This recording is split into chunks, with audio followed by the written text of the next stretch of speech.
What's going on, people? Welcome to another episode of The Rent Check. It is your guy, Francisco Rojas, and I'm here with Ashlee Woods as always. Ashlee, how are you doing today? I'm good. I'm good. How are you? I'm good. The Eagles got a win, but they got lucky that they played another team with a terrible game plan, just like the Philadelphia Eagles did, because they were terrible for pretty much three. Even honestly, they got lucky. They were even in it at the end of the game to where our guy, Jalen Hurts, yes, he did what he had to do in that final drive to win the game, but they were lucky to even be positioned for this game, Ashlee. They were super lucky. Look, I'm satisfied with how Jalen played in that last drive. But you know what? For the most part of the game, and we've seen the last couple of weeks, it's not mostly Jalen's fault. This is a Nick Sirianni issue. This is a Nick Sirianni issue, and he is bad for his development. I'm sorry. So far, it's been bad. Yes, Atlanta week one, they won that game easily. And Atlanta, for the most part, is not a good football team. But the teams they've played since then have seen the tape. They've seen it. They've seen the screens. They've seen the RPOs. They've seen that we're not running the ball. And this is not working for Jalen's development. I'm sorry. Yes, Devonta has been playing well. And you know what? Jalen at times has been playing well too. But Sirianni is an issue to this point, Ashlee. That's where I'm at with it right now. I I'm inclined to agree to a certain extent. The play calling is really bad for Jalen and his development, especially the excessive amount of screens that he's calling. However, I'm inclined to say that I didn't expect it.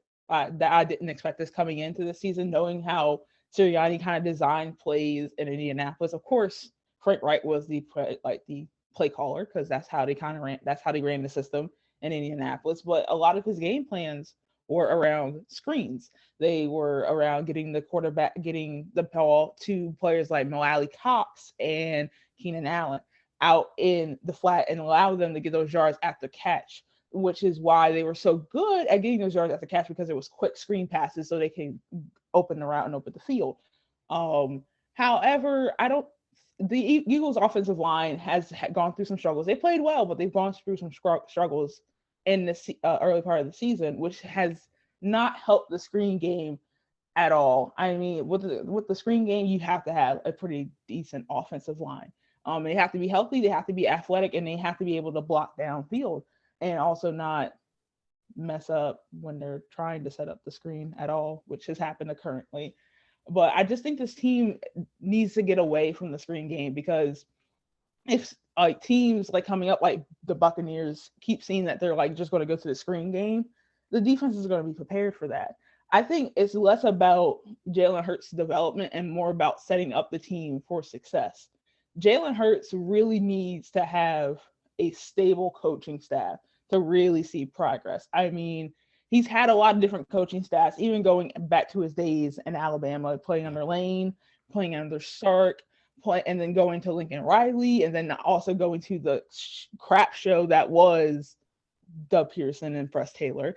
And then now he has Nick Sirianni and Shane. So he really just needs a constant, steady coaching staff that's going to be here for a little bit to see if there's any development. And would you like to see it in this season? Yes.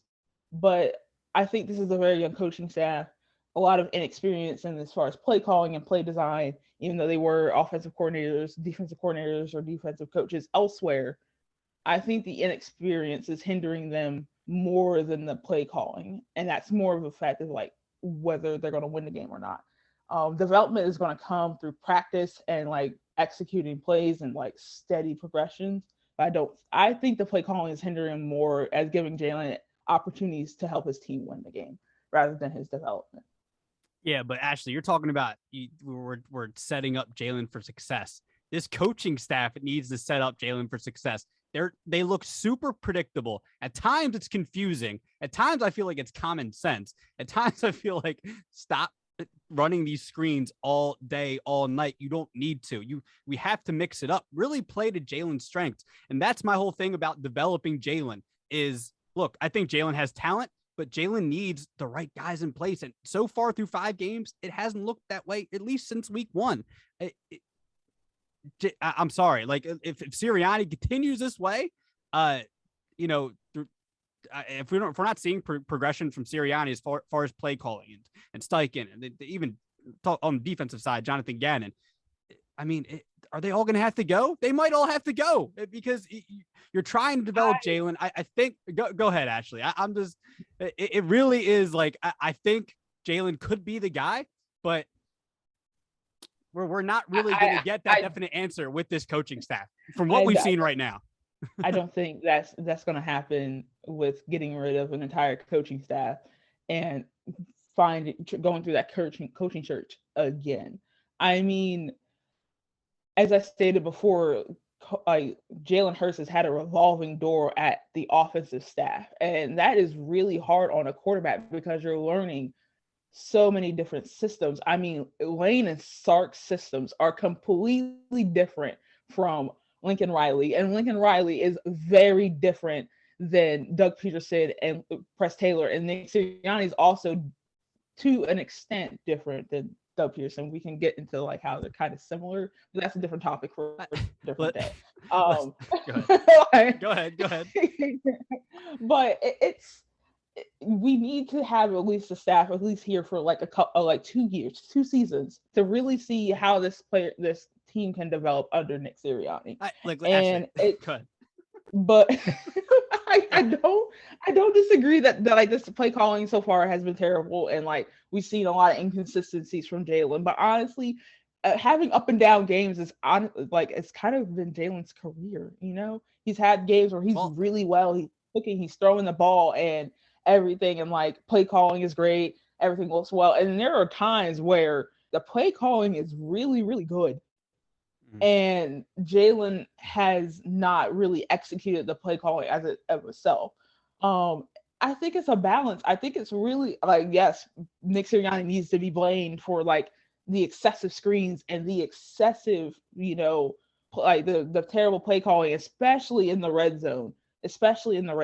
Yeah, however, red zones are bad. Yeah, it's been really bad. However, we're not going to see development the way that we want from Jalen if we keep giving him new staffs, because we're going to make him learn completely different systems. We're going to keep having to have this discussion like, okay, how can we see Jalen grow in this system? How can we see Jalen grow in this system? And like, we got to have some sort of stability.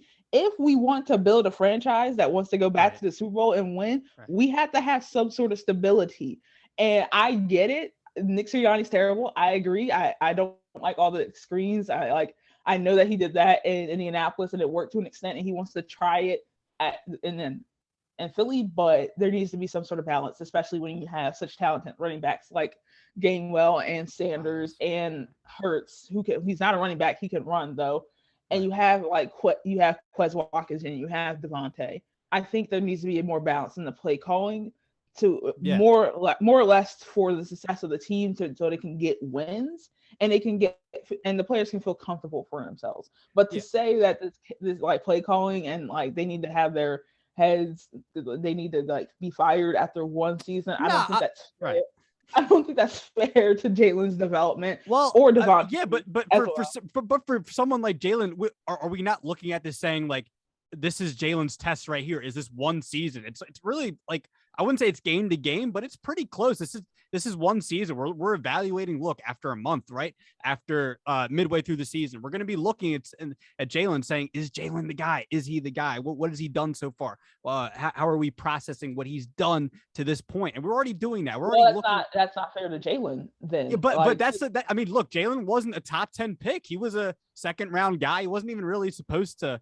I mean, at the time, how he made that pick, Carson was the guy, and now Jalen kind of just got slotted into this spot. Jalen wasn't supposed to be he wasn't a top pick. He wasn't this guy. Unfortunately, this is how it is. It's this year. I'm not saying that Jalen has to play amazing. I'm just saying I need it. Sirianni and the play calling. It's, this year it's critical to Jalen. It is, in my opinion.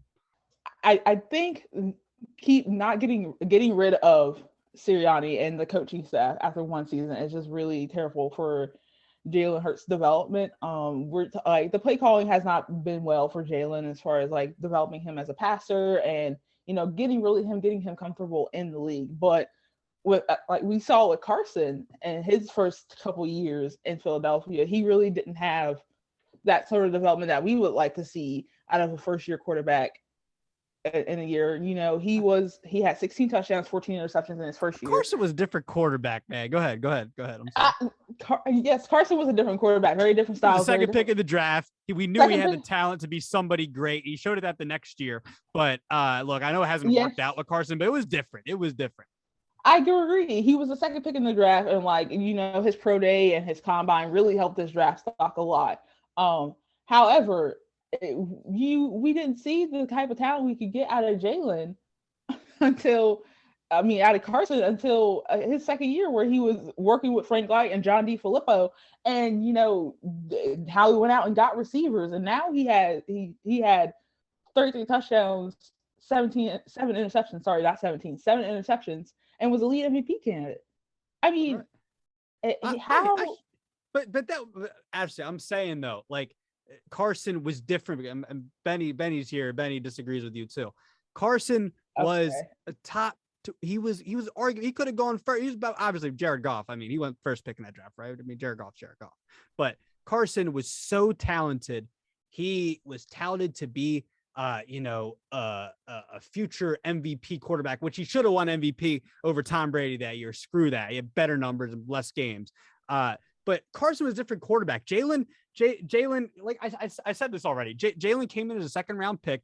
Really, we shouldn't have even drafted him in the first place. But Howie's being Howie, and Jalen, he wasn't supposed to be this guy, but here he is. That's my whole point. Is that he's here. He's getting his opportunity right now this year. And look, I think he's been at times he's looked really good. To your point, at times he's looked really bad. But part of that is the schemes and the coaching staff.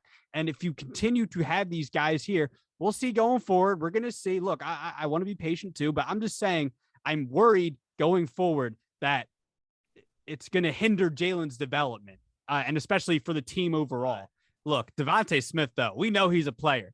In this scheme right now, this terrible scheme, he's putting up good numbers. 7 catches, 77 yards yesterday. I think it's back-to-back games with 7 catches. His numbers are pretty good for a rookie as far as I'm concerned. He looks like a top 10 pick, in my opinion. He looks great so far. And, the chemistry between him and Jalen right now, it's pretty good. I know you'd mentioned to me, many times before, like they really, like you said before, people say, oh, they both played at Bama together. They got this relationship. Yeah, they might have the relationship off the field. But they didn't play that much. I believe you can tell me better than me, Ashley. Devonta played a lot more with Tua, correct? And Mac, maybe, right? He's never really built that relationship with Jalen because Jalen was only around for like 2 years, and like he only played with Jalen was only the starter 1 year out of the 2 years. Him and Devonta were on the same team together. And so, like, yeah, I know he recruited him in high school when Devonta visited Alabama, and Jalen was like the one campaigning for Devonta to come to Alabama. And, they had this great relationship off the field, as many players do. Bryce Young has a pretty decent relationship with Matt Corral because they grew up in SoCal together, and they seen each other play, and like worked together before. They had like this sort of like off the field relationship. But the on-field relationship was never really developed because of how limited their time was together at Alabama. And I think now going into weeks 4, like after weeks 4 and 5, going into week 6, having Jalen Hurts throw a lot of his passes to Devonta, having that reliable target, Devonta Smith can become to Jalen what Hurts was to Carson Wentz because they're building that on-field chemistry added on top of the already strong on-field, like off-the-field chemistry that they already had because of their relationships as far as recruiting and coming into Bama and then playing together in Tuscaloosa. It's going to be really vital, and I think it's really helped Devonta get his sea legs in the NFL, having someone who you already have a strong off-field relationship with. Exactly. I think now build an on-field relationship chemistry with. Yeah, and they're doing it. We're seeing it. The chemistry's been good. There's a few games where Devonta didn't really have much of an impact, but the last couple of weeks we've seen it. And like I said before, it's all about progression. Maybe we're not seeing it with certain things, but I'm happy to what I've seen with Jalen and Devonta. So let's end the show, Ashlee. Has the rent, as I sit here with my Alabama pom-pom, right? That's what we call it. It's a shaker. It is a pom shaker. That's what we're calling it. It's a shaker. Listen, Ashlee, this week, has the rent been paid, in your opinion? I think it's been paid. They were cutting it a little close. You know, they had to scrap up a little bit of funds at the deadline, but they made it. Yeah, I agree with you. I think they barely they had to make a. I don't know. They had to go out in the street, mow somebody's lawn. If it was wintertime, they had to go shovel somebody's house. They had to make some extra few bucks. They did what they had to do. I totally agree with you. The rent was barely paid. I wish it wasn't cutting it so close where they had to scrape up all this extra money, but it was paid. I don't want to see them have to do that going forward. Make some more cash. Get that security. Look, the rent was paid this week, Ashlee. Go Birds. We're going to get smoked by Tampa, but I want to see some progression with this team. Thanks for watching, guys.